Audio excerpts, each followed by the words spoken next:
Right, okay, so we will kickstart with a content recap.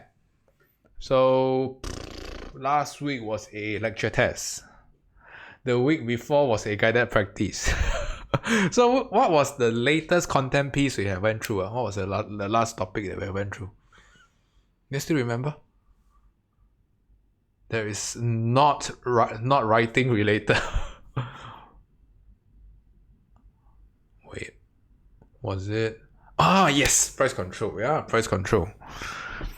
Okay, so that was the last content piece that we have went through. Okay, so today we'll do a quick recap on price control. After that, we'll go on to a quiz. Okay, and after today, we are not coming back to demand supply elasticity for the time being. Okay, we'll be kickstarting a new topic already. Okay, so whatever questions that you have for demand supply, price elasticity, price control, tax subsidy, this is your best chance to clarify today. Clear? Alright, so now let's brainstorm, toss some ideas. Okay, what are the things that we have covered in price control that you still remember? Quick.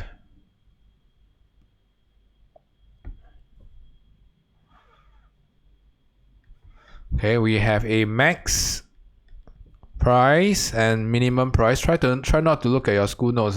Looking at your school notes defeats the purpose of all this content recap. Okay, good. Someone brought up price ceiling and price floor. So, question. Okay, which one is price ceiling and price floor? For maximum price or maximum price, is it a price ceiling or a price floor?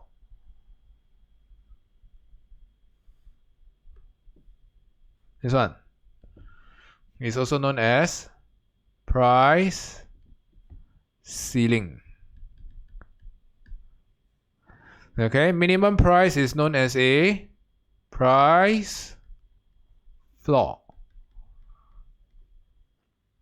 Yeah, okay, maximum price means that your price cannot go beyond a certain amount, which is a ceiling, a cap. Minimum price means that your price cannot go beyond. Okay, so this is the minimum supported price. Okay, we also cover concepts like what? Okay, maximum price. Okay, who is the designated beneficiary? Who is going to benefit from maximum price? Remember we covered this, right? Who? Which economic agent? Okay, consumers are going to be better off with lower prices, right? Especially lower income earners. Okay, this can promote equity, right? Minimum price is designed to protect whom? Producers, correct. Okay, by guaranteeing them a higher price. Alright, so we are going to head on to the quiz. Okay, so the quiz is not difficult. Okay, with the exception of the last question. The last question is considered like the so-called like the H3 kind of question. Okay, but okay, I'll leave it to y'all to play around with the last question. But at least for the first, the excluding the last question, the remaining questions are not difficult. Okay, so some of the upcoming concepts that are going to be tested will be effective and ineffective price ceiling, effective and ineffective price floor. I covered this in the previous lesson, right? Okay, where should your price ceiling be? And okay, in order to be considered ineffective, okay, where should it be? Okay, that will be tested later. Okay, so I don't want to spoil the whole soup. I would like you all to experiment and play around with the quiz yourself. So this will be the finale of your concepts of price ceiling and price floor. Okay, so if you don't do well later, okay, make sure you pen down which are the questions that you didn't do very well.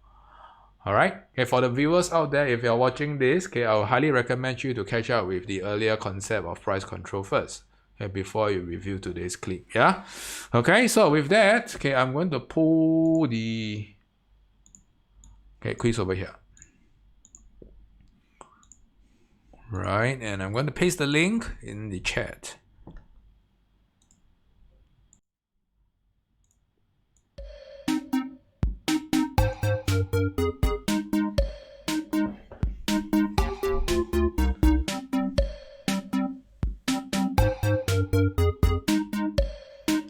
Meanwhile, do me a favor, turn off your WhatsApp. We don't need that for the next 2 hours, yeah? Okay, let's focus, okay, and we try to end early today. Thanks.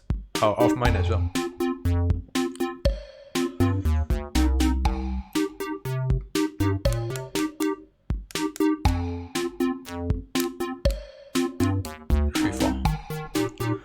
Okay, good to go.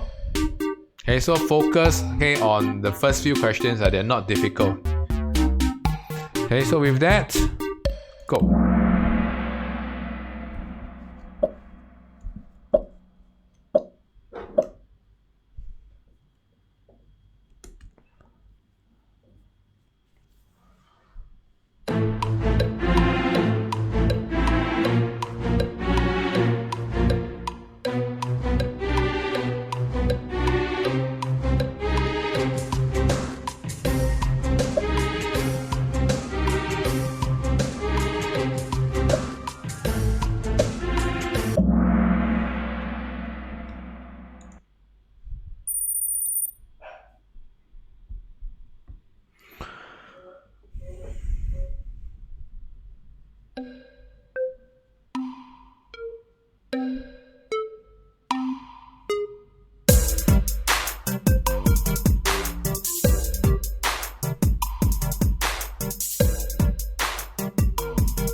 Is this the same question?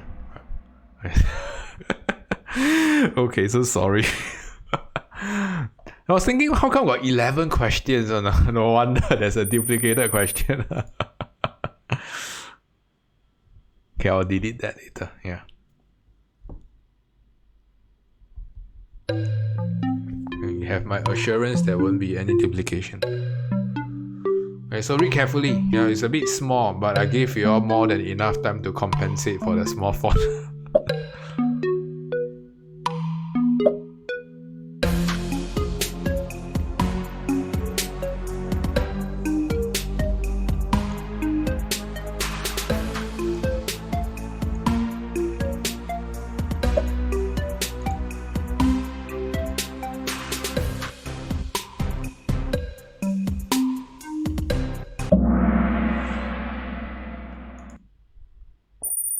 Hey, well done, everyone, well done.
Okay, last question.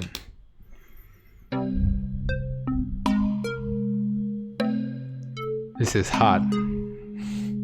If you get this right, congrats. Means that you're on track to get an A.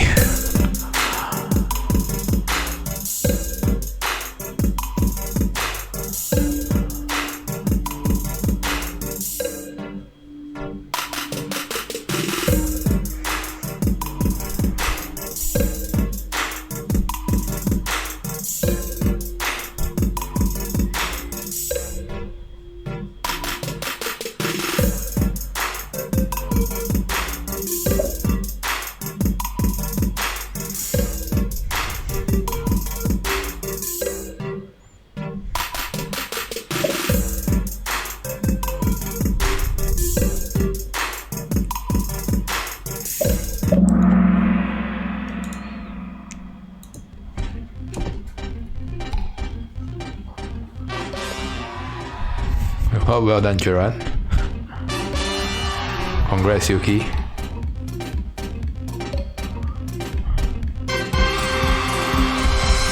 Okay, well done, Jiaming. Okay, so I hope you all get all the questions that you all need. Okay, I'm going to go through the quiz results. Okay, quickly. Okay, so it's actually not a difficult quiz. Okay, but like I say, it's kind of tricky. So you need to know how the questions are phrased. So if the government imposes a minimum price at OP1 and a maximum price at OP2, what's going to happen? Okay, so you realize that a minimum price at OP1 is an ineffective minimum price. Okay, maximum price at OP2 is an ineffective maximum price. Okay, by right, they should swap position. Okay, so in that case, nothing will happen. Okay, price will remain unchanged. So the concept that is tested here is effective and ineffective price controls. So the diagram shows the market of wheat. What happens when the minimum price of OP2 is imposed? OP2. Okay, you can see that OP2 is imposed. Okay, you realize that quantity demanded will fall from OL to OK. Quantity supplied will increase from OL to OR. Okay, this will lead to a surplus of KR. Yeah, I think all of you all got this right. Okay, but yesterday's class, some of them got them wrong. Okay, so this question, the concept that is tested is who are the beneficiaries of these three policies.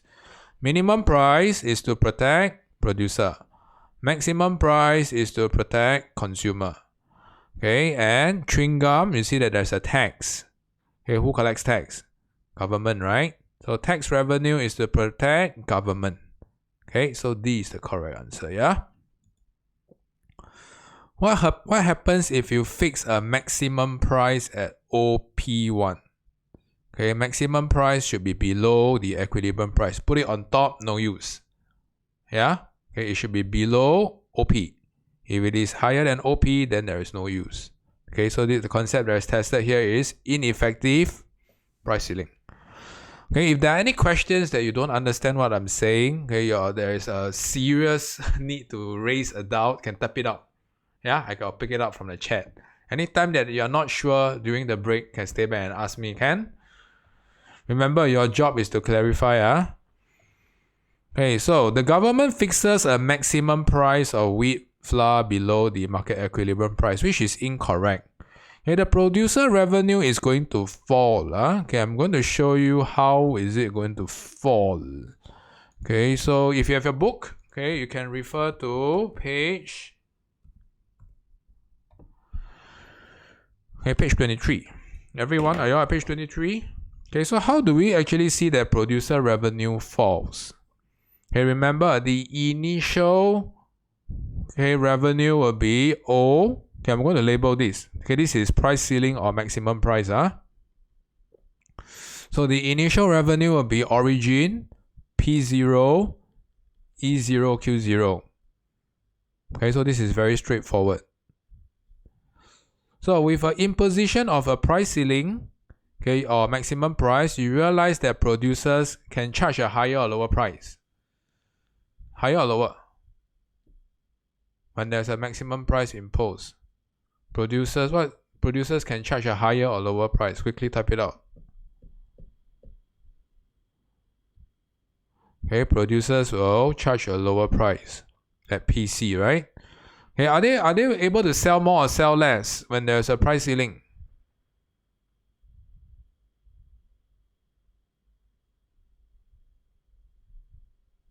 What happens to the number of sales?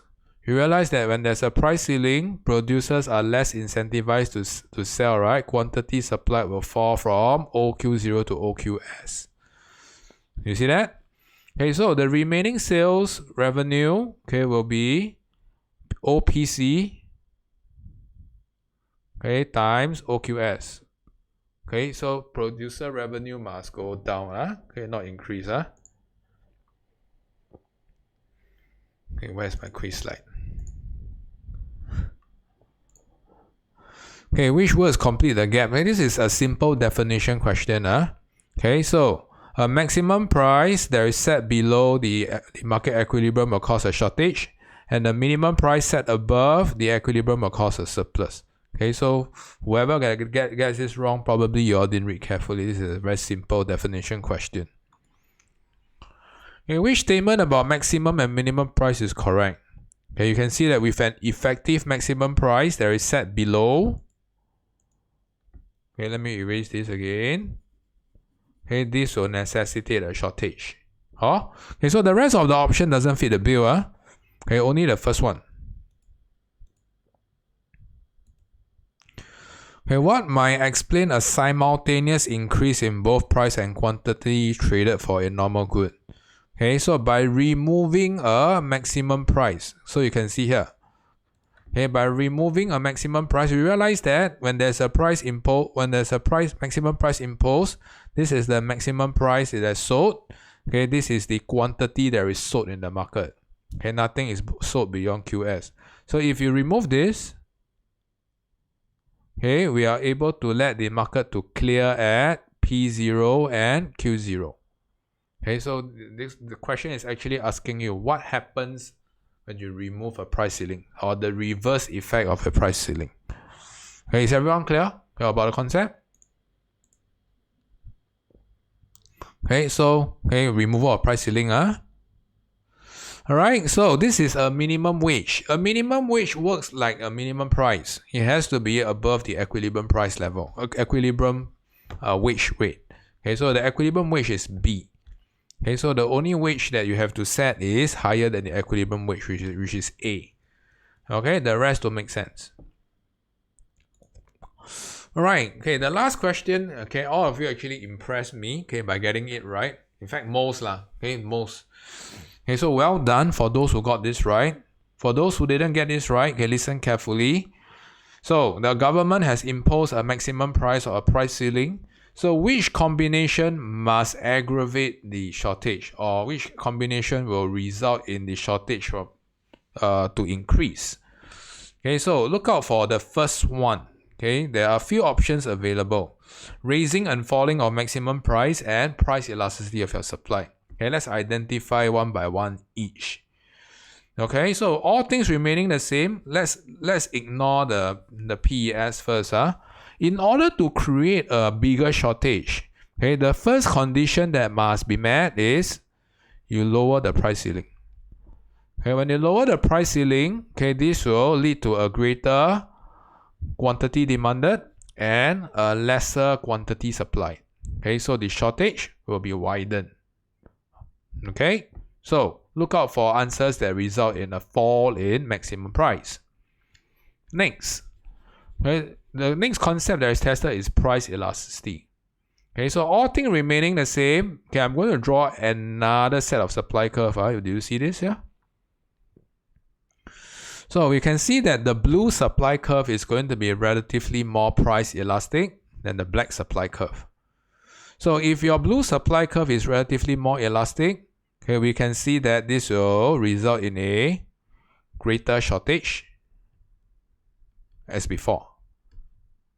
Okay, so the only condition that fulfills both of this is fall in maximum price and a more price elastic supply curve.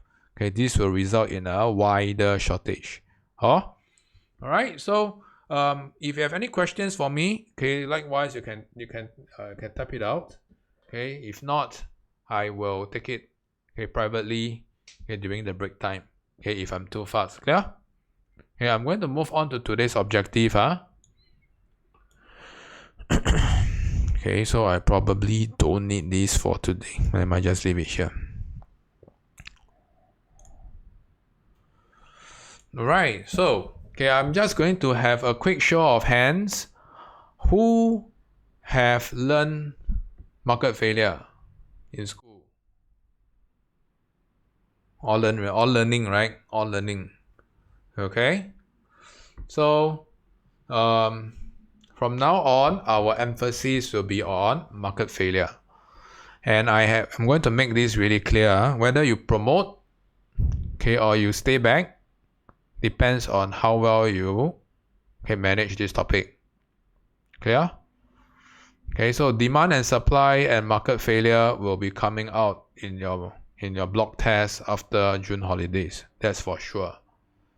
So like it or not, make sure you are a master of this too. So the next thing is I'd like to know your progress. Can you all type out what is the latest topic under market failure that you all have learned? Thanks.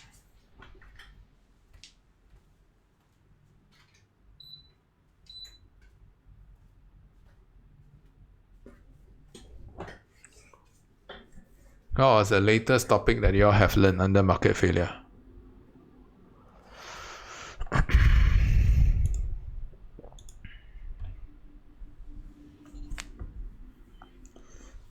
Starting on policies, imperfect info, IDK. Anyone IDK? IDK is not a good sign. Policies. Anyone started with asymmetric info? Adverse selection, moral hazard?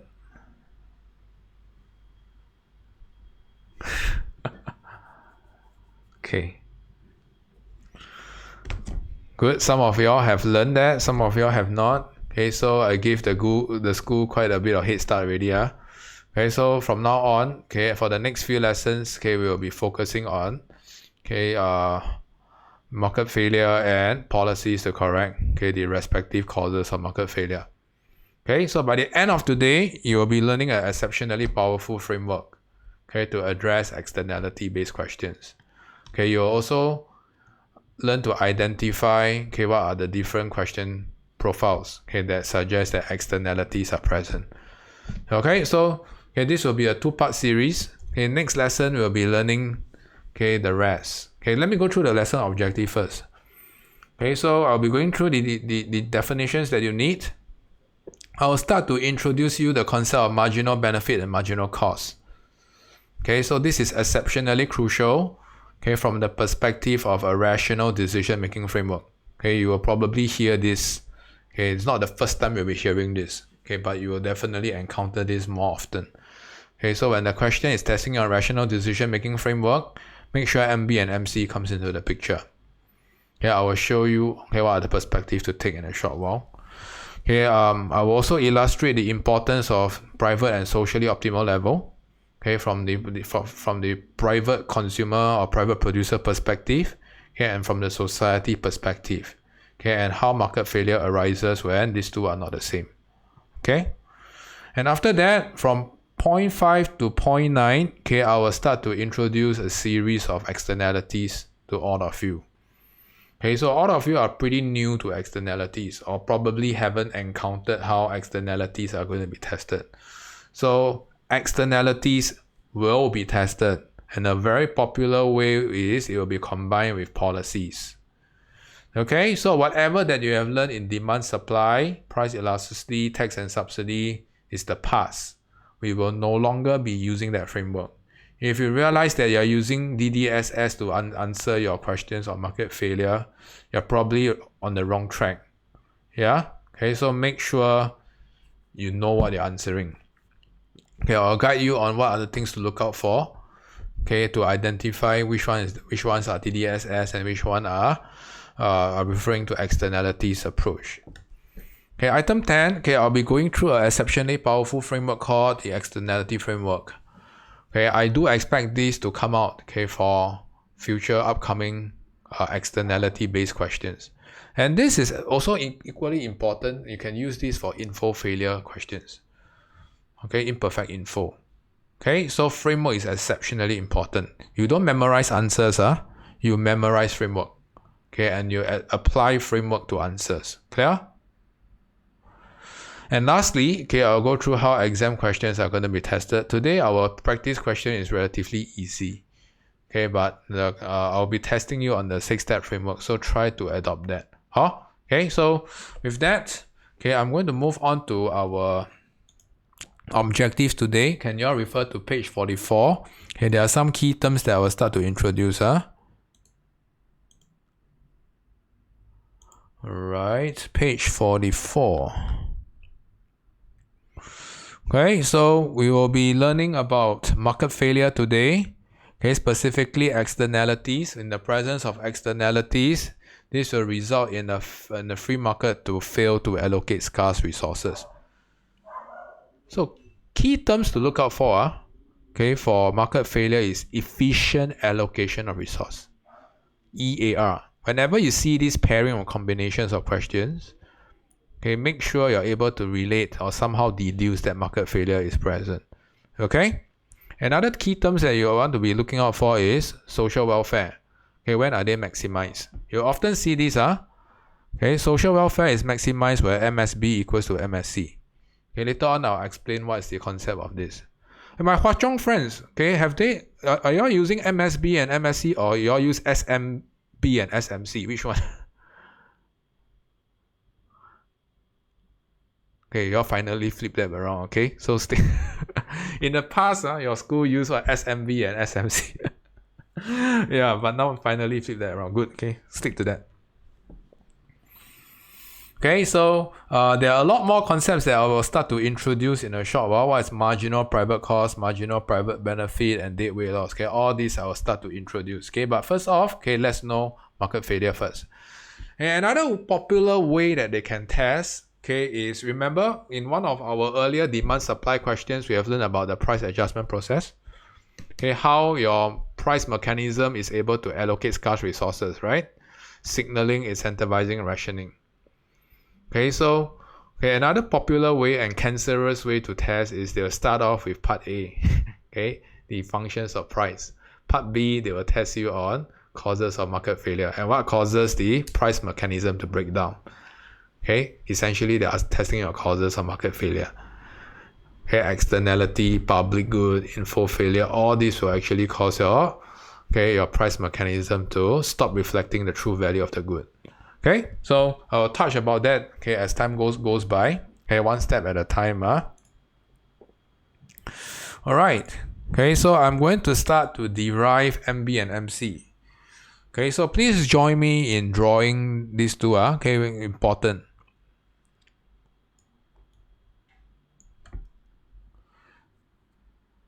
Okay, so for market failure based questions, it's important to start off with your y-axis properly. Okay, you want to illustrate, okay, price, cost, benefit under your y-axis.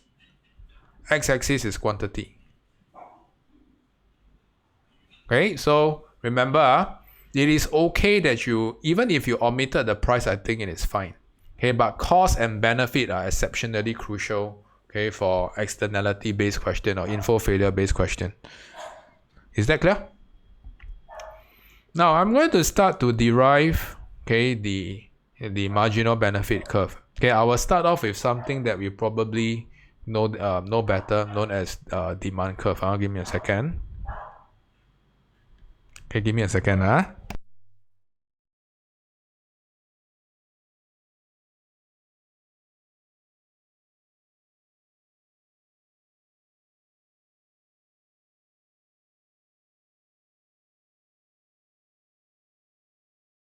Hey, anybody wants to see a dog?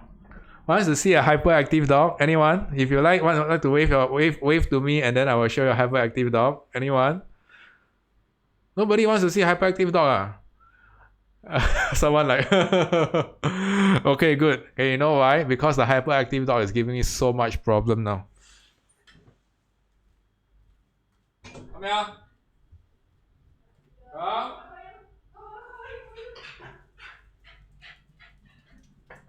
Yeah? Yeah? Hyperactive dog. Show her to the friend, to all the friends. Yeah, see? Hyperactive dog. Say hi. Keep barking. Naughty girl. The thunder and rain, very excited. Naughty girl. Keep barking. Papa cannot teach because of you. Keep distracting Papa. Now you see? Innocent face, right? Say hi. Say hello. Say hi. Yeah, no more barking,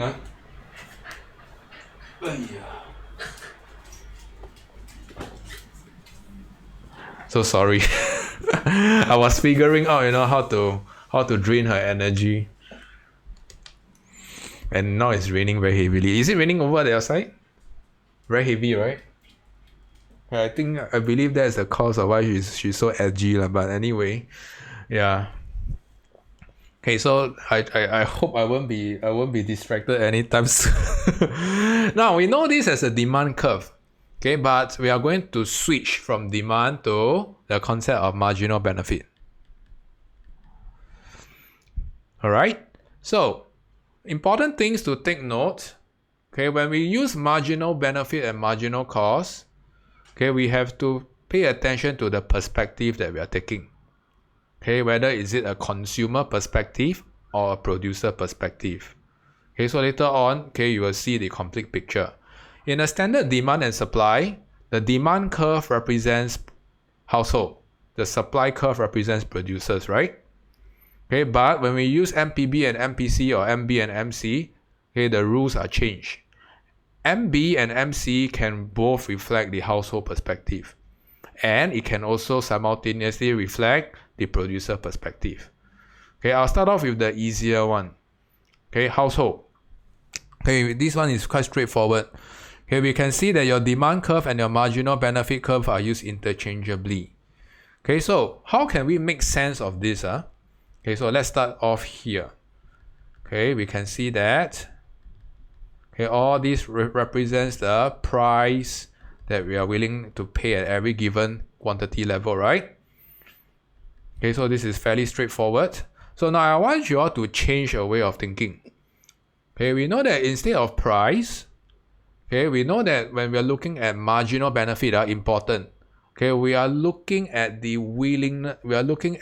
utility and satisfaction that you gain from an additional unit of good. Let me repeat. We are no longer looking at price. Okay, we are looking at the utility and satisfaction when you consume an additional unit of good. So when I was designing this slide, okay, the whole idea was it was very hot that afternoon, so I decided to order a cup of bubble tea. Okay, so this represents Mr. Teo's demand or marginal benefit for bubble tea. So you realize that Mr. Teo's marginal benefit for bubble tea is downward sloping, right? Why is it downward sloping? Okay, you realize that the first cup of bubble tea and the second cup of bubble tea, okay, the satisfaction and utility that you gain from the first cup and the second cup, are they the same? They're not the same, right? The second cup is likely to give you lesser satisfaction and utility. Why? Sugar overdose, right? Can you consume 2 cups?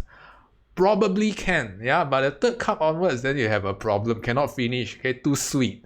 Even if you don't ask for 0 sugar, you find that you're very bloated, right, to consume. So you realize that the satisfaction and utility that you gain from more and more cups of bubble tea consumed will be diminishing, and it reflects your willingness to pay. Okay, it will be lesser and lesser and lesser. Is everyone clear about that? So this is how we derive the marginal benefit down here. Okay, and likewise, okay, we can see that this is the supply or the marginal cost of bubble tea. So remember, the subtle difference here is for the supply curve down here, okay, we no longer look at the producer perspective. Okay, we are looking at the marginal cost that's going to be incurred by the consumer. So the marginal cost, you realize that it is going to increase. So why is it increasing? Why is it that for every additional bubble tea that you consume, you are going to incur a higher marginal cost?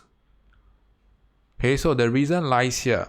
okay, you have to look out for these two concepts of monetary and opportunity cost.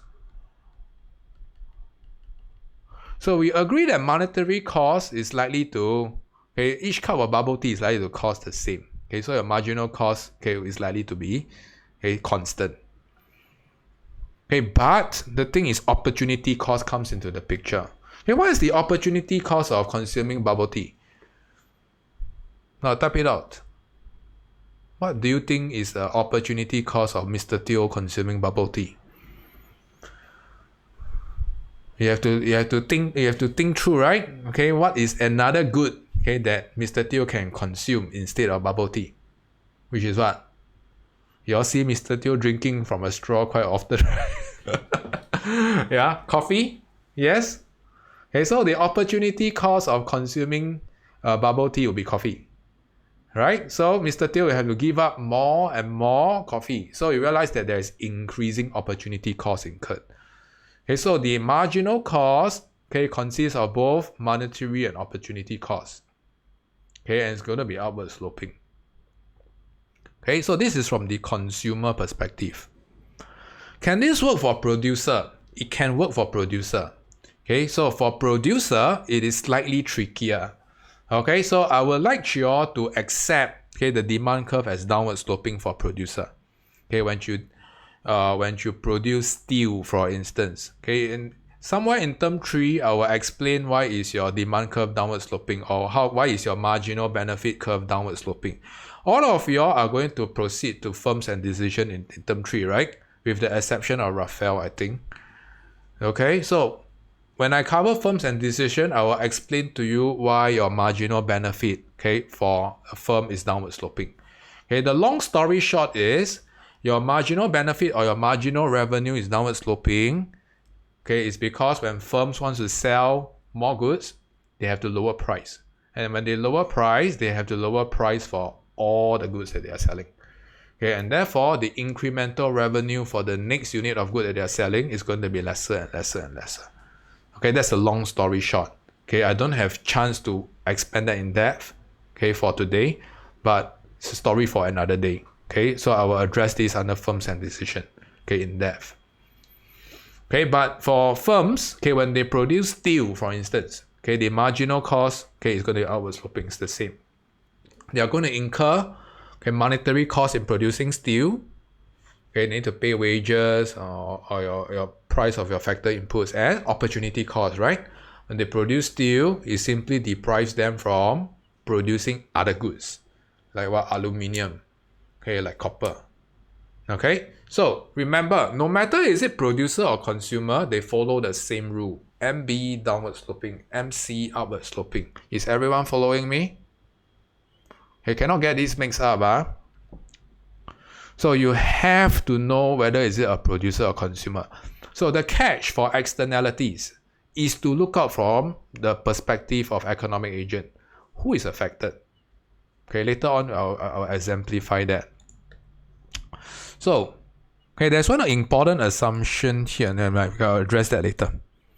Okay, so, okay, let's move on to combining. Okay, so from the consumer perspective, in the market for bubble tea, okay, I'll probably change this. Okay, later on I will change this to make it more contextualized to all of you here.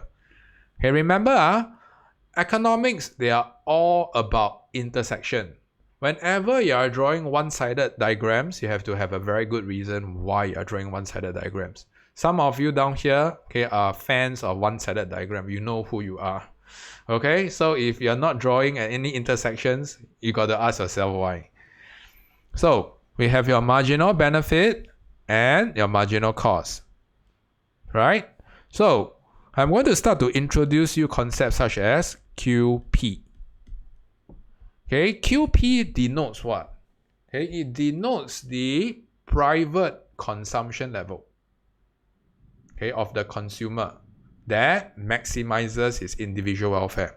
So how is individual welfare maximized? Individual welfare is maximized where MB equals to MC. When MB equals to MC, it tells us that for every additional cup of bubble tea you consume, the increase in benefit, okay, is going to be the same as the incremental cost. Okay, so when they're growing at the same rate, okay, we can say that, okay, the consumer is going to maximize its welfare. All right, important to get this right, okay, because, okay, questions can change. How are questions going to change? For instance, for some strange reason, okay, let's consider this consumption profile here at Q1. Okay, so when we are at Q1, what can we deduce? Okay, let's draw a hypothetical line upwards. We see that at Q1, your marginal benefit at Q1 exceeds your marginal cost. Do you see that? Okay, MB is higher than MC. Yes? So what does it tell us? Okay, in words. Okay, so in words, it tells us that when Mr. Teo consumed at an additional unit of bubble tea at Q1, okay, the satisfaction and utility that Mr. Teo gained from that cup of bubble tea exceeds the monetary and opportunity cost that Mr. Teo incurs. So is it a good sign? Okay, it's not necessarily good or bad per se. But we realize that Mr. Teo is still gaining much more from the additional cup of bubble tea, right? Okay, but is Mr. Teo consuming at QP? Mr. Teo is not consuming at QP. Okay, Mr. Teo instead is consuming at Q1 where my marginal benefit exceeds my marginal cost. So when my marginal benefit exceeds my marginal cost, it tells us that Mr. Teo is under consuming. Under consumption. So whenever your increase in your benefit exceeds your increase in your cost, it tells the consumer that they should consume more, okay, of the good, up to MB equals to MC. Okay, so likewise, if you look at Q2, if you understood what Mr. Teo has been saying, Q2, your marginal cost exceeds your marginal benefit. So it simply tells us that for every additional unit of bubble tea that is consumed at Q2, okay, the monetary and opportunity cost exceeds the satisfaction and utility. So what does it tell the consumer? It tells the consumer that, okay, they are probably consuming too much, okay, overconsumption, okay, and therefore, okay, this is overconsumption. So to help you all understand better, all we need to is to change this to soy plus assignment.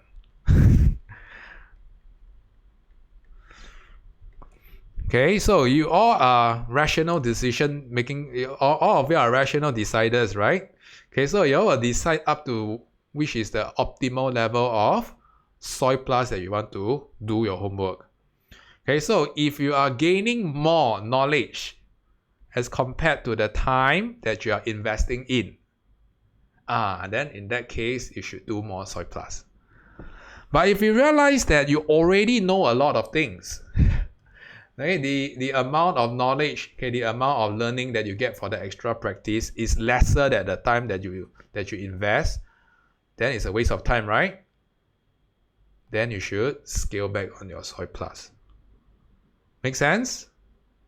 So essentially, okay, we are testing on your decision-making framework. So I always tell my students, whether you want to do your homework or not, you do your own cost-benefit analysis, right? If you think that the homework is, you will learn so much more from the homework as compared to the time that you invest, you do more. But if you feel that Mr. Teo is a waste of time, don't do, right? Okay, the benefits that you get from the practices is a waste of time, don't do. But if results don't show, don't blame. Okay, because you all know, okay, never submit homework, then you all know all the records are there. Okay, clear so far? Okay, so from the producer's perspective, you can also use the same approach. Okay, so I don't want to complicate things. Let's stop at consumer perspective. Good enough. All right. Okay, so I'm just going to go through some simple rules here. Okay, so we can see that Okay, a rational consumer or a rational producer will consume or produce up to MB equals to MC. Okay, a consumer consumes up to MB equals to MC to maximize their individual welfare. Producer to maximize profit. Now, okay, I'm going to start to introduce this additional alphabet. Okay, so this is the additional alphabet that you all find that is a bit complicated. Actually, it's not that complicated. Both of them are referring to the same thing. Okay, just that the word P suggests private. Okay, so although they are referring to the same thing, okay, contextually they are different. Whenever you see P that's present, you see that P, alphabet P, okay, it will almost always suggest that externality is there. If not, they won't use P, right? P will suggest that externality is involved. That's why we have social benefit and social cost. Okay, so when you use P, okay, you have got to have a very good reason to use P. Okay, it means that there is inefficient allocation of resource somewhere. Okay? And later on, I will start to introduce the concept of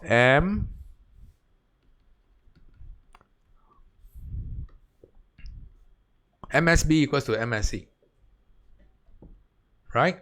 So all of you all probably learn in school, you all know that MSB equals to MSC tells you that this is a place where, or a point where society welfare is maximized, right? Yes? But why is it maximized? Okay, later on I will show you. Okay, so the difference between P and S is, okay, whether there is externality. Okay, so MPB and MSB is the same when there is no external benefit. Okay, MPC and MSC is the same when there is no external cost.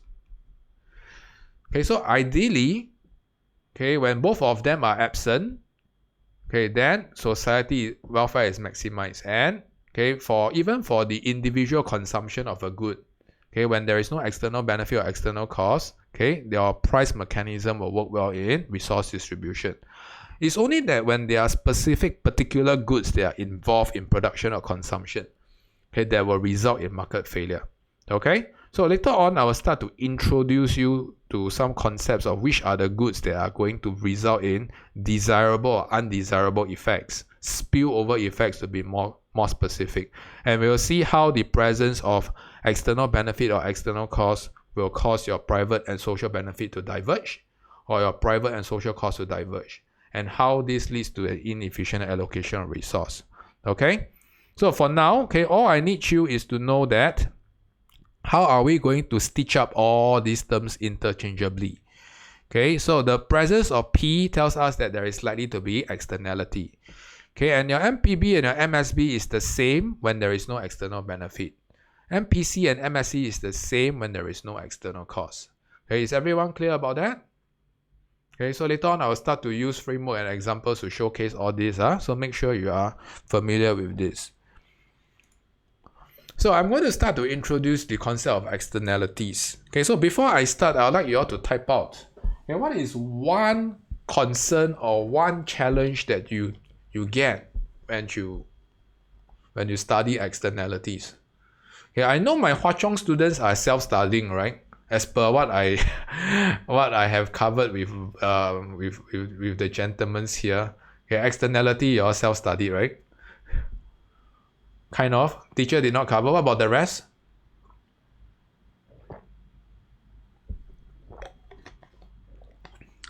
Teacher also never cover. Yuki and Raphael, are your teachers so advanced that they refuse to cover like the Hwa Chong peeps? What are some of the challenges? For those who self-read, what are some of your challenges?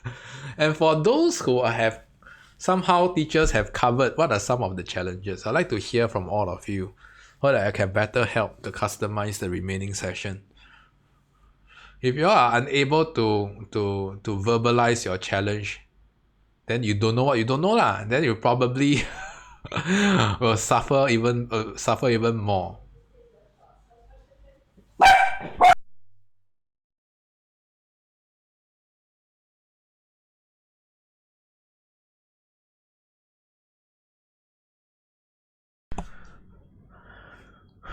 Okay, drawing of the MPB and MSB diagram.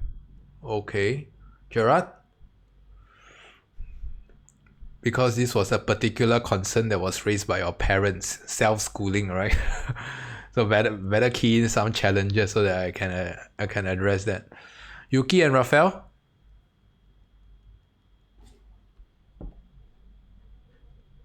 Yeah, I will address that coming. Drawing the curves all together. Well, Mr. Teo will go through a very simple process, the dead weight loss part. Raphael? Okay, while Raphael is typing, okay, all of us, let's look at page 46. So page 46 is a snapshot of all the different externalities. Positive externality, negative externality. Okay, so I will go through these two concepts first. Okay, these two rows. So when we look at externalities, okay, I always do SLS, can visualize but can't find words to explain. Sure, later on during the time practice, you probably will find something to explain. Cannot do means you have please don't understand, right? Then you will find something to illustrate that. Alright, okay, so like I've said, okay, externalities, we are primarily concerned about these two, positive and negative. Right? So what is positive and negative externalities? So remember, for every positive and negative externalities, we need to subcategorize into consumption and production. Let me repeat, it's important to subcategorize to consumption and production based negative externalities or consumption and production based positive externalities. So altogether there are 4 permutations. Okay, I will call these positive externalities of consumption, PEC, positive externalities of production, PEP, negative externality for consumption, NEC, and negative externalities of production, NEP. So like I've said, it's important to deduce the economic agent involved. Okay, there can only be one. If it is negative externality of consumption, it cannot be negative externality of production.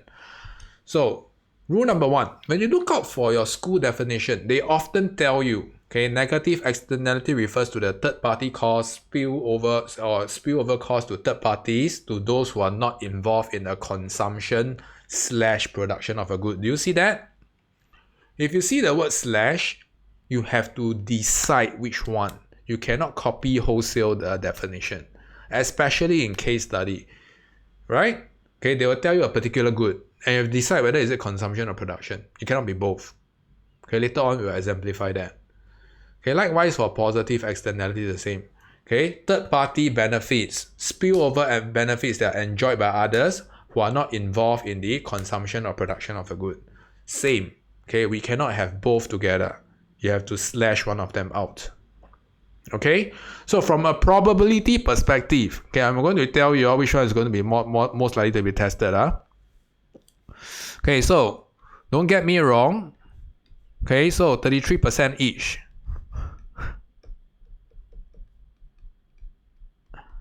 Okay, so this is the 1%.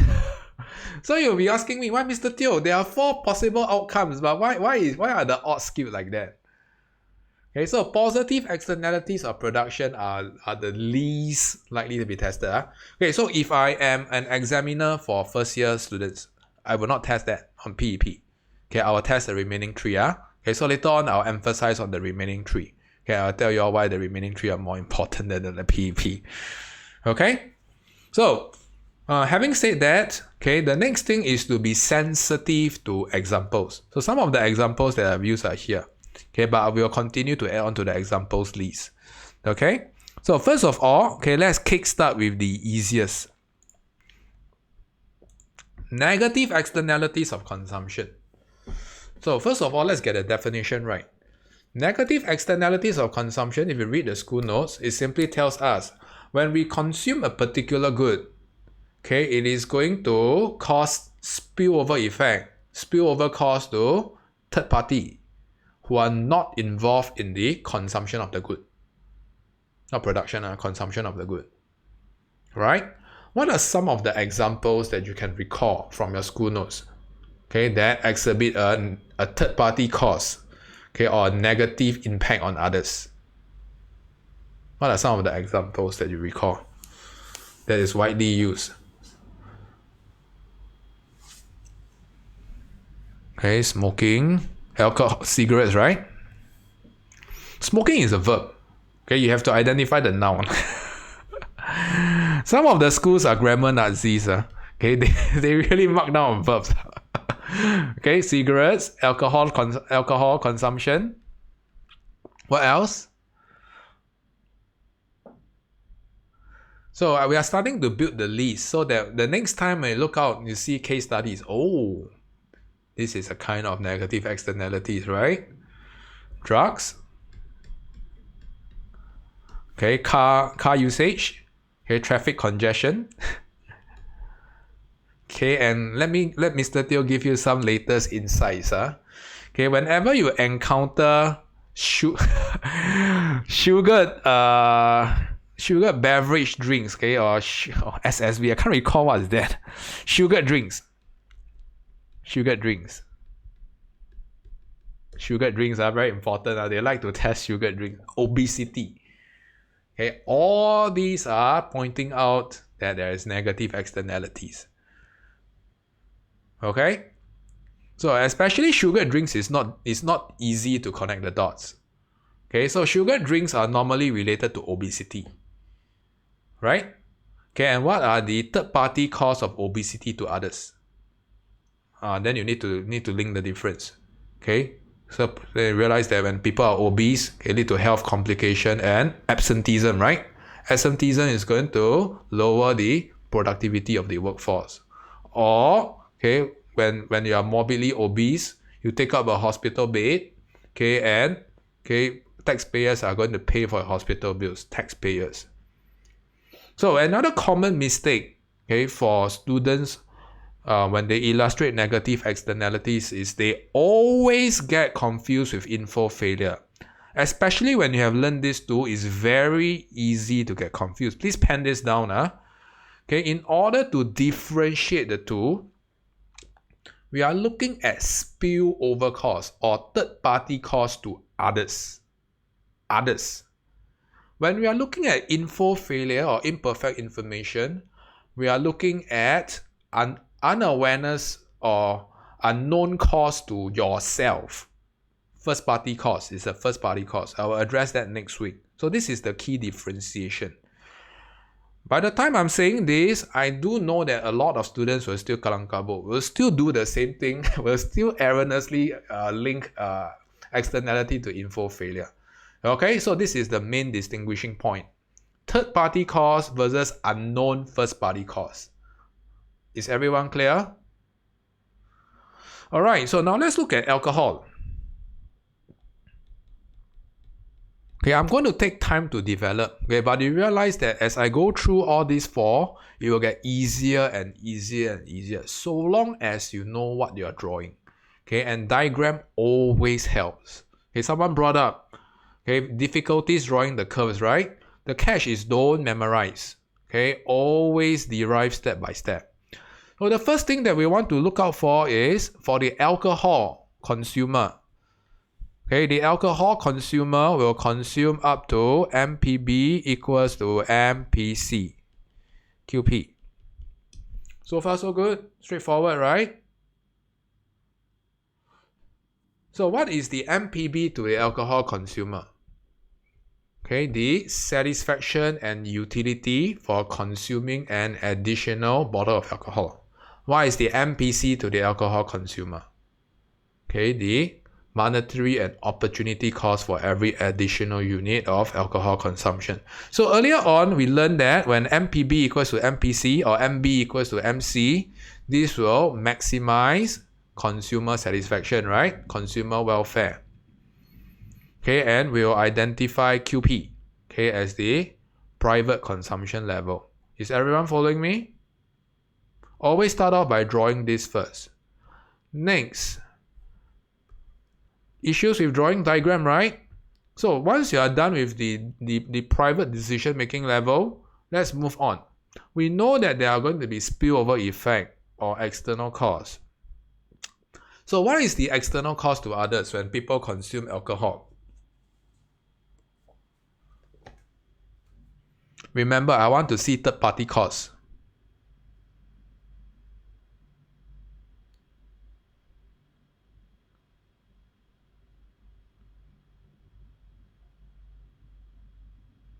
Alright, okay, destruction of public property when they are intoxicated. Okay, so this is a third-party cost to others. What else? Remember, the examples are limitless.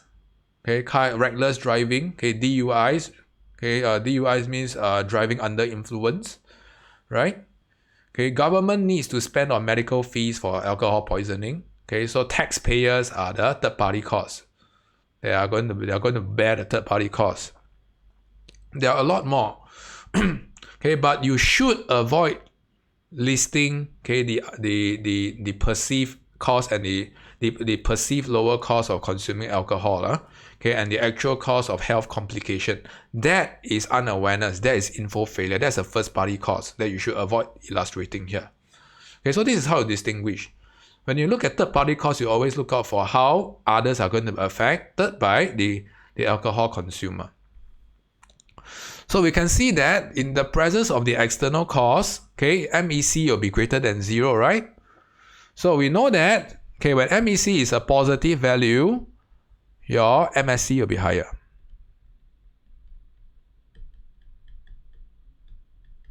So some of the schools use parallel, some of the schools use divergence. Okay, whichever that your school uses, stick to your school. Clear? There is no right or wrong. Just stick to your school. And we are going to assume that there is no private benefit. Okay, MSB and MPB is the same. Okay, there is no external benefit. Okay, so we can see that the gap in between is your marginal external cost. So once we are able to illustrate this, next, okay, we would like to illustrate where is the socially optimal level. Remember, there can only be one socially optimal level and one private consumption level. Private consumption level occurs where MPB equals to MPC. Socially optimal level occurs when MSB equals to MSC. So we see that, okay, socially optimal level is at QS. It's on the left side of QP. So what does it tell us, this gap here? The society wants more or wants less of alcohol consumption. Wants more or wants less. Type it out. Good, Coming. Good, Raphael. Good, Yuki. Okay, good, Gerard. Okay, so the society wants less, but at the present moment, we are consuming at QP, right? So, can you all tell me, is there over or under consumption?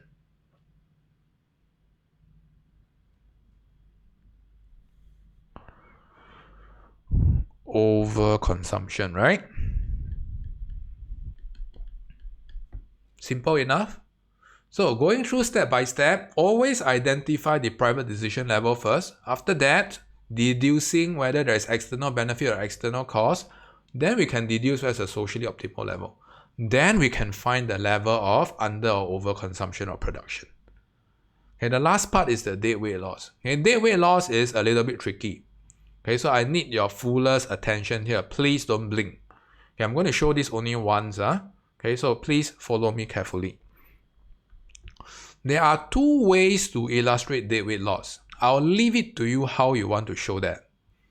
Okay, the first mean is what we call a trapezium way of showing. What do we mean by trapezium? So all we need to is to identify the area between your QS and your QP under your MSB and your MSC. So I'm going to show you. Okay, so the area under your MSC and between your QS and your QP, okay, this will show you your total social cost. Do you see that? Okay, so the area below the MSC, okay, between your QS and your QP, if you stitch them up, okay, it will show your total social cost. Now, the area between your QS and your QP below your marginal social benefit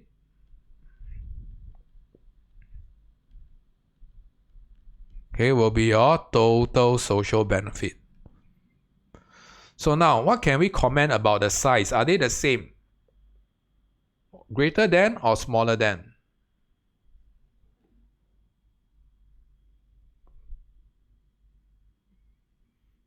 Greater than or smaller than, if they are not the same. Which trapezium is bigger? Total social cost or total social benefit? The total social cost exceeds the total social benefit, right? So the excess of the social cost will be your deadweight loss. This is how you want to show that. Clear? So you can start with 4 points.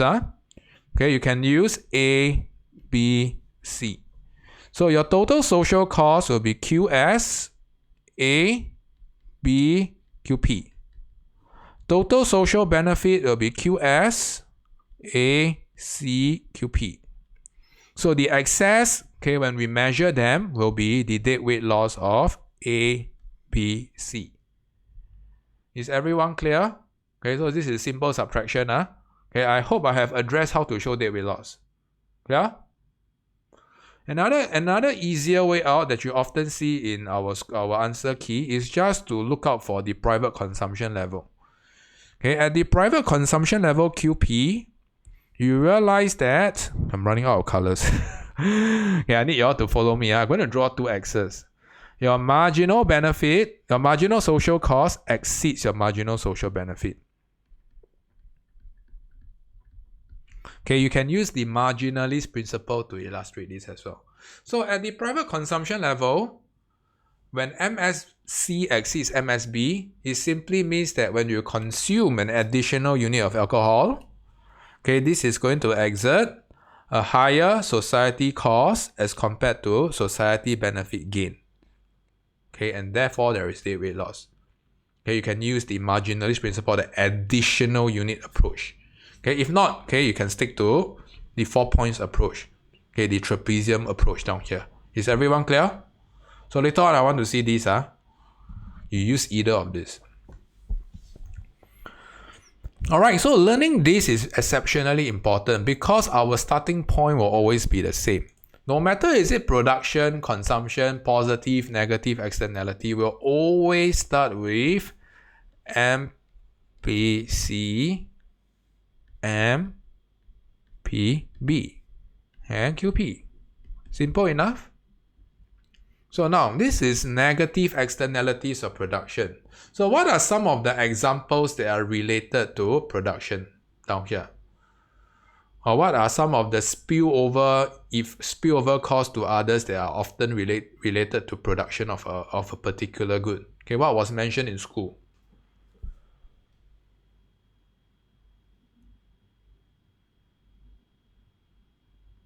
Right, when you produce probably steel, right? There will be emission of pollution, right?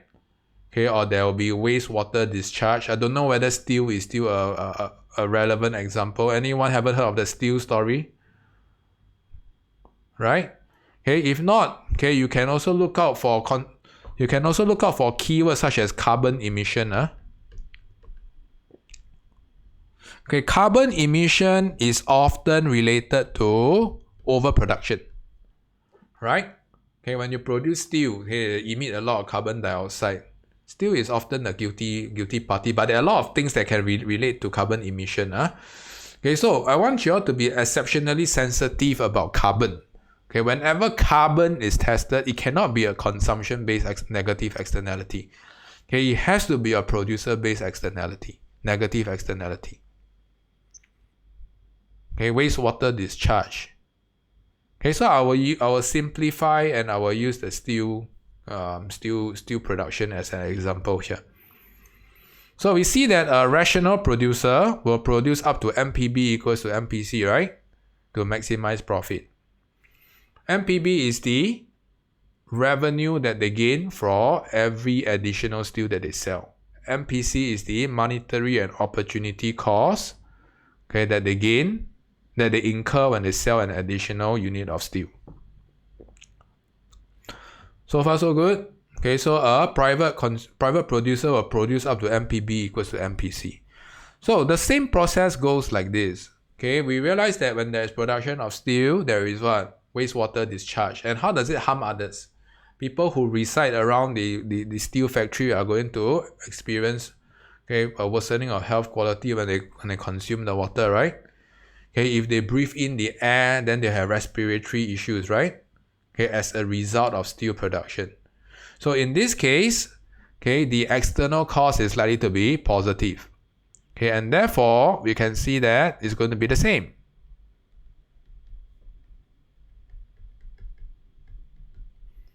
Okay, exactly the same diagram. Oh, I forgot. Earlier on, okay, the diagram that I've shown here, okay, for RI students, okay, your school uses a different approach. I almost forget. None of you are from RI, okay, so I'm not going to address this. Okay, only for RI students, okay, they are going to use a separate approach. Okay, divergence of the benefit curve down here. Okay, so if any RI students are watching this, if you're not sure, can check out with me privately. Okay, so we can actually see that. Okay, I'm coming back. Okay, for production of steel, okay, there's going to be wastewater discharge. There's going to be global warming, and pollution. Make sure you illustrate how it harms a third party. And we can actually see that, assuming that there is no external benefit, this will be your socially optimal level, QS. Okay, let me be consistent with the colors here. Alright, so the society is produced, the society or rather, the current production level is QP, but the socially optimal level is QS. Okay, so question. Okay, is there over or under production down here when QS is at the left side of QP?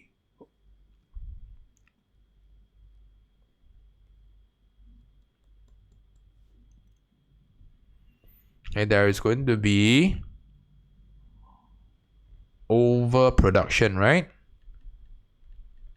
Okay, the society wants lesser. Oh, I also forgot. For my Hwa Chong friends, okay, you have to illustrate that the divergence. Okay, there's a specific phrasing in your book called an unpriced effect. Okay, you have to insert that in your explanation later. I don't emphasize on that. Okay, but your school does. Okay, so you have to illustrate that the presence of the external cost or external benefit will have an unpriced effect. Okay, so make sure you find somewhere to insert that or refer to your school notes. That is an important key phrase. The rest will follow me. Okay, so how do we find the deadweight loss? Okay, it's the same as earlier on, right? Remember? Okay, we can see that the total social cost will be QSA B QP. Okay, the total social benefit will be QSA C QP. Okay, so this will be the deadweight loss. Everyone following me? How to draw? Very simple, right? So long as you get the basics right, you don't diverge the wrong thing. External cost will diverge the cost curve. External benefit will diverge the benefit curve. So far so good? So the catch is to identify the goods that are mentioned, very exceptionally sensitive in case studies. Okay, normally the heading of the case study will tell you the entire extract really what they're going to plan out to be. Now we are going to move on to positive externalities of consumption. Okay, is everyone following me? Positive externalities. So how are we going to play around with positive externalities? So first of all, let's deduce some of the goods, okay, that are often related to positive externalities. So what is positive externalities of consumption? When you consume a good, okay, there are spillover or third-party costs, okay, they are going to be enjoyed by others. That is not accountable by the consumer themselves. So what are some of the goods that are often mentioned in your school notes? What are some of the examples? Okay, vaccine, Okay, well, any more? Let's quickly fill up. Healthcare, right? Education. Later on, education will be the example. Okay, will be tested. Okay, so I won't be using education. Okay, I will let the time practice later to solve the problem. Okay, what else? Okay, you better pen this down. HDB flats. You'll be wondering, how will HDB flats come into the picture of positive externalities of consumption, right? Okay, remember, okay, when you consume HDB flats, okay, this will also promote social coherence. Why? Okay, because HDB flats have to fulfill an ethnic quota, right? So they have to be Malay, Indian, Eurasian, and whatever race. Okay, so when you consume a HDB flat, okay, you are reaching a national objective of living in harmony. Okay, so HDB, remember, okay, a lot of students cannot identify that. Okay, it is usually a cause of external benefit. Clear? I'm able to tell you all this offhand because, okay, we have track records in case studies. We have seen a lot more.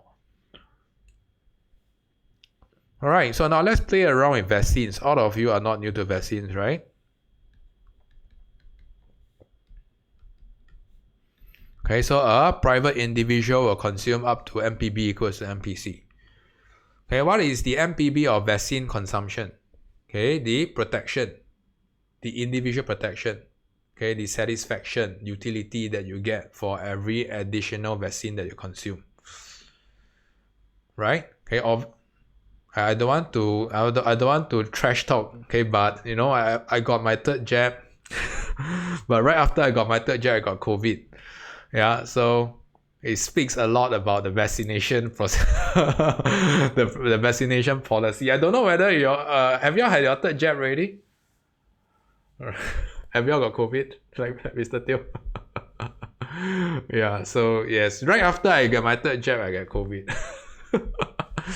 Yeah, so okay, but anyway, okay, I'm not suggesting anything else. I don't want to get into unnecessary trouble. Okay, but yeah, okay, but by right, okay.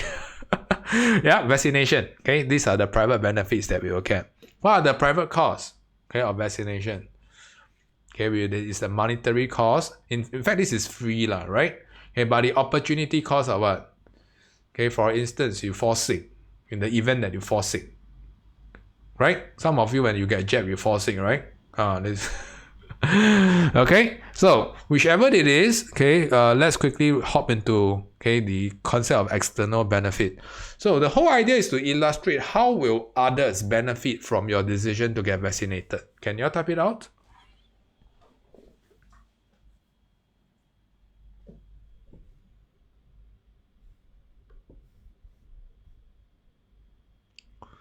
Okay, so when you are immunized, okay, it will prevent others from contacting the disease, right? Herd immunity, great. Okay, so whichever that it is, make sure you illustrate a third party benefit to others, not your own benefit. Your own benefit is a first party benefit. Okay, so in this case, your MEB is likely to be positive value, right? Therefore, your marginal social benefit will be higher. Okay, likewise, if your school use divergence, use divergence. Your school use parallel, use parallel. Your school use convergence, stick to your school. Okay, and it's unlikely that there is any external cause here. So we can see that this will be your socially optimal level. Okay, so what can we tell about vaccination? Okay, is it a good that is under-consumed or over-consumed? When QS is at the right of QP, when society demands more than the private level, then we'll have under consumption, right? Under consumption. Okay, and how are we going to illustrate the dead weight loss? Very simple. Remember the trapezium process? We are supposed to find the area between QP and QS. Okay, the area underneath your MSB and MSC. Okay, so we can actually see that, okay, the area under your, okay, sorry, this is MPC, right? Sorry, I write wrongly. This is MSC here. Okay, so I'm going to label these 3 points. Okay, the area under your MPB.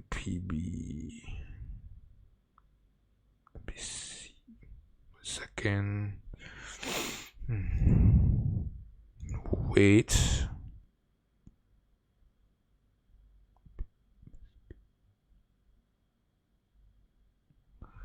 Wow, 1 second. I think I write too fast.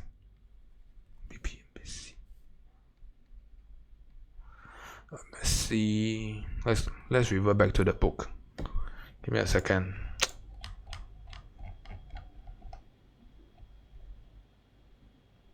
Oh yes, I'm so sorry. MPB and MMSB. Okay. I'm trying to identify which area that I shade wrongly, because just now I probably write too fast. Okay, here. Correct. I labeled ABC wrongly. No wonder.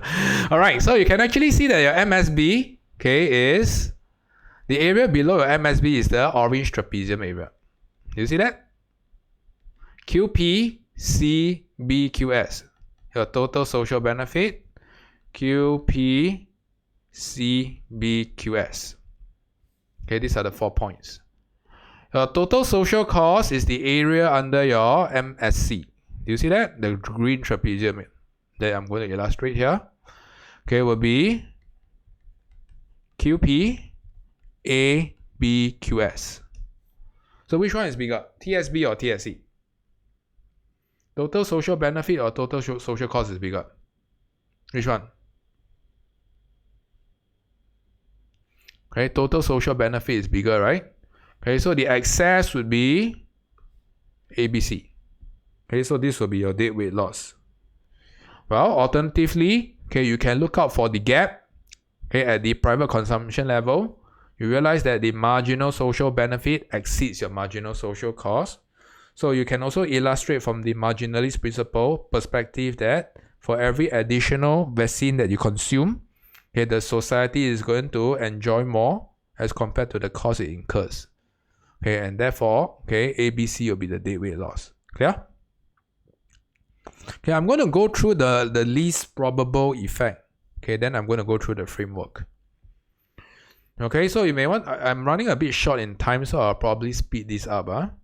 Okay, so the least probable effect is positive externality of production. So this is a bit hard to conceptualize. So you have to think through what are some of the goods that are produced that have spillover benefits to others. Any people want to try? Anyone want to try here? Okay, what are some of the goods that when you produce, it was going to help others? It's going to benefit others when you produce a good. What kind of good are we looking out for? Okay, we can consider concepts such as 5G network. Right? Okay, when you produce 5G network, okay, the spillover effects to others will be what? Okay, faster internet speed will promote greater transaction, right? Okay, and higher economic activities and higher economic growth. Okay, this is a spillover effect to the society. Oh, okay, so think along this line. Okay, so we can see that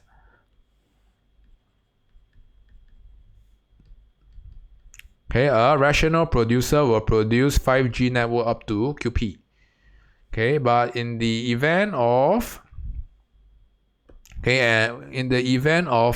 external benefit to others in the form of faster internet speed promoting higher economic transactions, then we will have a positive value for MEB. Okay, MPC equals to MSC, and we can see that there is underproduction of 5G network. Okay, we can use the same approach. Okay, I'm not going to shade the deadweight loss anymore. I'm not going to draw the trapezium means. Okay, you can see that the deadweight loss is here. Okay, there's underproduction. Okay, so the concept is fairly similar to what we have seen here, just that we are using a different perspective. We are using a producer's perspective here. Okay, so make sure you are able to use the producer's perspective here. Okay, illustrate. Okay, producers are going to maximize their profit at MPC equals to MPB. Okay, and they are consistently underproducing. Okay, underproduce.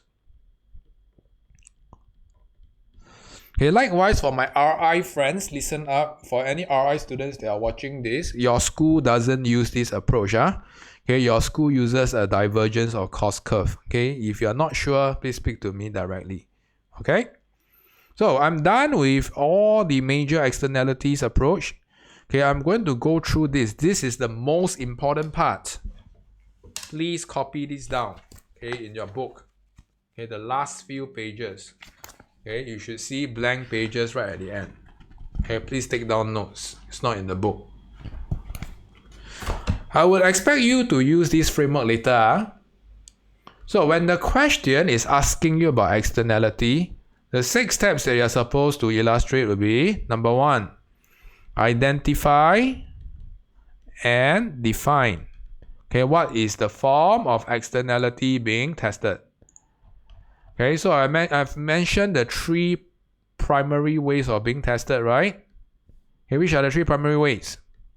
Negative externality of consumption, positive externality of consumption, or negative externality of production. Okay, so the first 2 requires you to take the consumer perspective. The last one will be a producer perspective. Okay, make sure you're able to define them, identify and define the respective of them. Step 2, you got to identify the externality. Okay, so if you identify that this is smoking. Okay, you want to identify the third-party cost to others like secondhand smoke. If you identify this is vaccination, then you want to identify the external benefit of immunization and protecting others. Okay, you often cite from extract or preamble.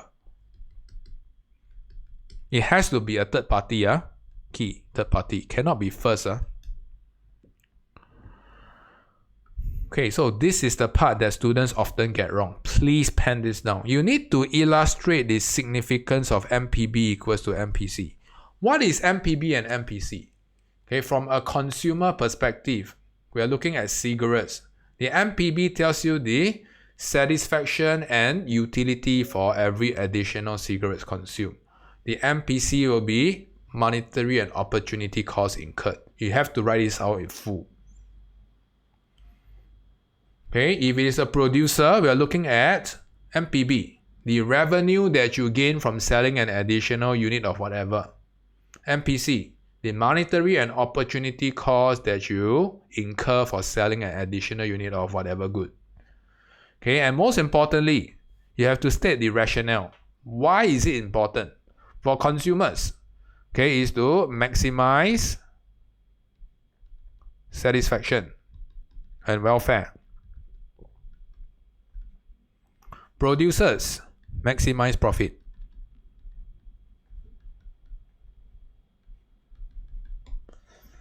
Yeah, so it all ties in with the first step. If it is consumption, then you don't need to bring in producer's perspective. If it is negative externality of production, then you can skip the satisfaction and welfare. Okay, so step number 1 is the most important. You must identify upfront, okay, what is the economic agent involved. Step 4, diagram. Okay, diagram has been the emphasis so far, so don't mess up your diagram. Make sure, okay, you don't kalang kabut, you don't label wrongly. MPB, MPC. Yeah. So one of the common mistakes when students are illustrating dead weight loss or diagram is they mix up MPB and MPC. Okay, so MPB they will put it upward sloping. MPB then you put downward sloping. MPC you draw downward sloping, then gone already. Yeah. Okay, whatever that you draw is rubbish in, rubbish out. So make sure you get the diagram right. Okay, so start step by step. Draw the individual first. MPB, MPC. Determine whether there is external cost or external benefit. Then we start to show the respective MSB or MSC. Okay, and after that we can find the socially optimal level. Then we can find the level of over or under consumption or over or under production. Okay, step number 5. Okay, you got to illustrate the divergence. Okay, so in the presence of the external cost, for instance, okay, this will lead to your social cost being higher than your private cost or a divergence in your cost curve. Okay, and for my Hwa Chong friends, please remember to insert this. Will lead to an unpriced effect. Okay, so the rest of the students no need to gei kiang, no need to write unpriced effect. Okay, your school don't use. Okay, so all you need to state is the presence of the external cost or external benefit will lead to a divergence of your cost curve or benefit curve, the two curves. And when you reference to the socially optimal level, you need to state this in word, okay, whether there is over or under consumption or over or under production. That's why I've been emphasizing repeatedly, you need to tell me what is the gap. What does the gap means? Over or under?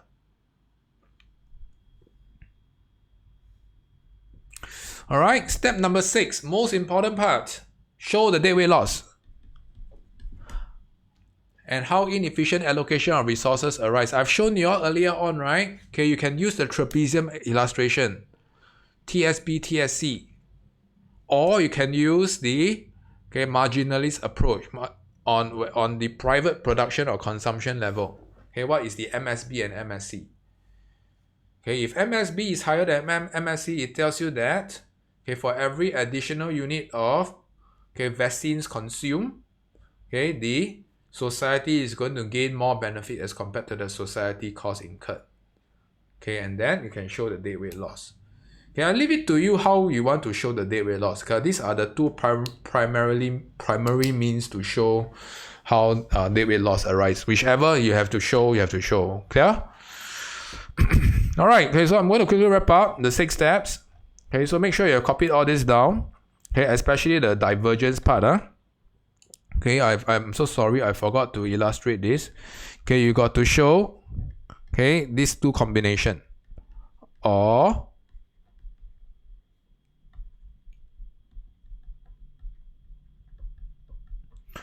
so this will tell you that there is presence of marginal external cost. This will tell you that there's presence of marginal external benefit.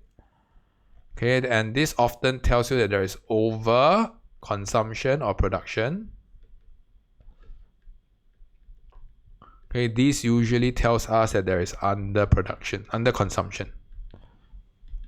So you have to be sensitive to all these keywords here. So exam purpose. Today we have learned about the marginalist principle, additional unit, and we also learned about rational decision making framework. MPB equals to MPC, MB, MC. And we have learned the 6-step externality framework. So this later on in the time practice will be your first time experiencing a externality question. Probably one of the first few times. So I just want you all to get a hang of that. You'll see this very often. I want you all to check the 6-step process, whether you all have adopted that. Clear? Alright, so I'm running a little short in time. I'll request all of you to go for a really, really short break and come back really quickly. I don't want to stay back beyond 6:30. Can you all do me a favor? Just go to the washroom, whatever, and come back quickly. See you all.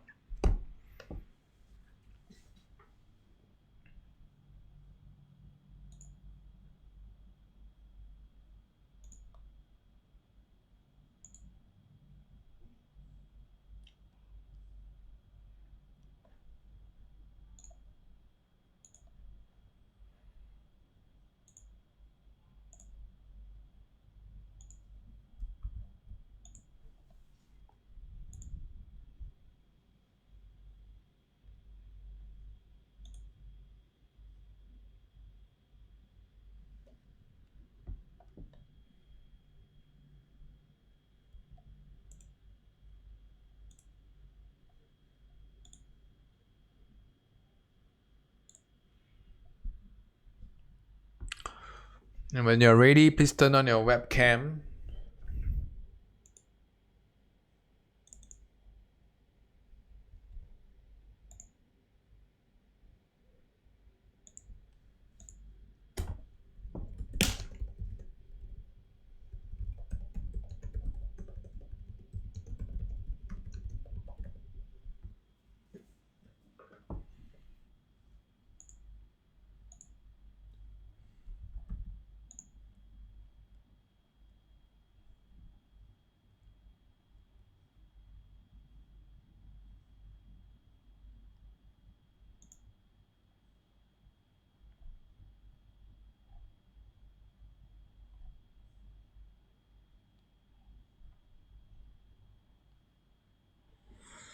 Thank you so much for coming back on time.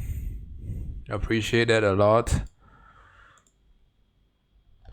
Okay, so just like you ought to check the lesson folder, whether you are seeing the same question. Okay, please indicate on the chat when you're seeing the same question. Thank you. Thank you, Raphael. Okay, all the gents are in. Yuki? Hannah? Benefits of education. So, for this particular question, okay, I will reject info failure. Please don't bring in info failure, even you have learned. Okay, so the objective of today is not info failure. I'm telling you right up front is externality. I'll explain why info failure is rejected later. Okay, although it could work in theory, but it's not applicable in this extract. Alright? So later on, when you try this question, I want you to try your best to adhere to the 6-step framework that I've given you. Okay, so step number 1, identify and define what is the source of externality. Number 2, cite from the extract what kind of externality is present. Number 3, MPB equals to MPC from consumer or producer perspective. And you want to illustrate what is MPB and MPC of education. Okay, is it consumption or production? Step number 4, draw the diagram. Step number 5, illustrate the divergence and how they and over or under consumption. Step number 6, dead weight loss, how did it arise? Okay, so these are the 6 steps that you want to adopt. All right. So yes, I'm going to give you 10 minutes. Okay, and when you are ready, you can kickstart now. Okay, I tell you what, I'll do you all better. Okay, this is your first time. I'll give you all 15 minutes. Okay, go ahead. Okay, but subsequently, okay, 10 minutes,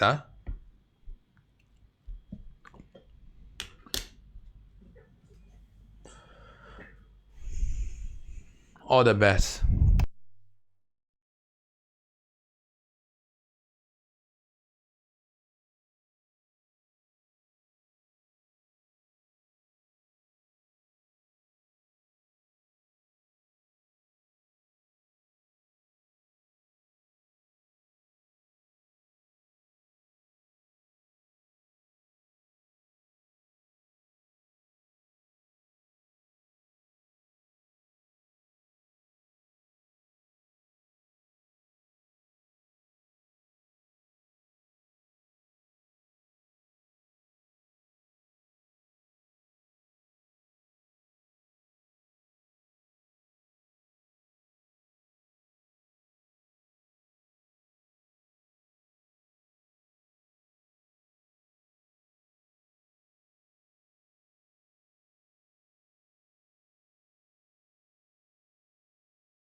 Alright, time's up, stop writing, thank you. Okay, we will proceed with the answer part. So before we proceed to the answer part, okay, I'd like you to check the group chat. Okay, I have attached the answer key. Okay, so I would expect corrections to be done and sent in, okay, by tonight, 2359. Okay, you have ample time. Any late scripts will be awarded 0 and won't be graded. Clear? Okay, so tomorrow everything will be uploaded, including the answer key as well. Okay, but I'm just attaching here right now for correction purpose. So, okay, I want you all to focus on the 6 steps that I've mentioned earlier on. Okay, and what are some of the fine bits that I'm going to share with you to help you to contextualize your answer. Okay, remember, okay, it is the context that you're going to use that's going to matter the most. Okay, when we look out for essay and case studies, and a lot of you all tell me I don't know how to apply application skills. I have problem. Okay, so this is how I'm going to show you about application skills. All right. So remember just now I mentioned specifically that why we shouldn't use info failure here. Okay, so you have to look at the extract in totality. So one of the common mistakes, especially for first year students, is, oh, I learned that education could exhibit some form of info failure, so I just whack. Okay, but remember, you have to tally with the extract. If you read the extract, okay, you can see this. Formal schooling increases earning and provide other individual benefits. So what does this suggest? Increase earnings and individual benefits. Okay, so this is MPB, right?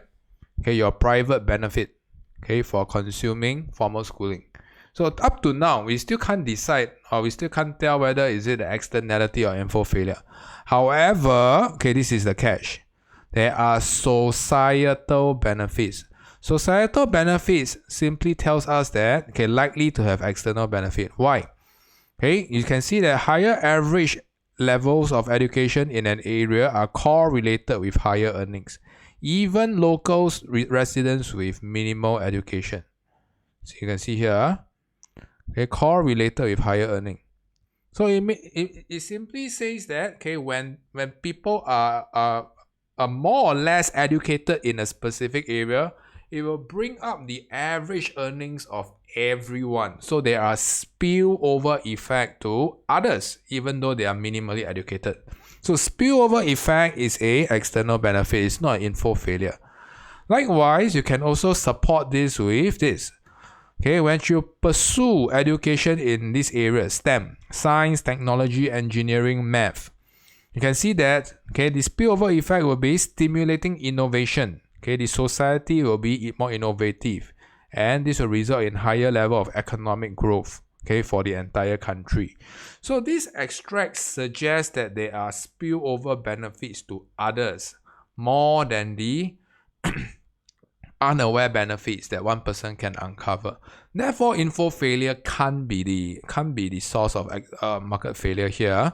Okay, so you have to be careful, know when to use what. Alright, so this is the first thing that you want to illustrate. Now, okay, the 6 steps, I want you all to check. Okay, we will power through for the last 5 minutes. Okay, I hope all of you all can stay with me and do corrections together. Okay, so I'm just going to label the step numbers. You check whether you have the steps. Step 1, okay, define and identify and define. Okay, so we have identified this as a form of positive externality of consumption, and we have defined this. Okay, so step 1. Okay, so I want you all to check okay, whether our definition is right. You can use third party, or you can use spillover benefits enjoyed by others who are not involved in the consumption of education. So it's important to contextualize. Common mistakes. A lot of students will tell me consumption/production.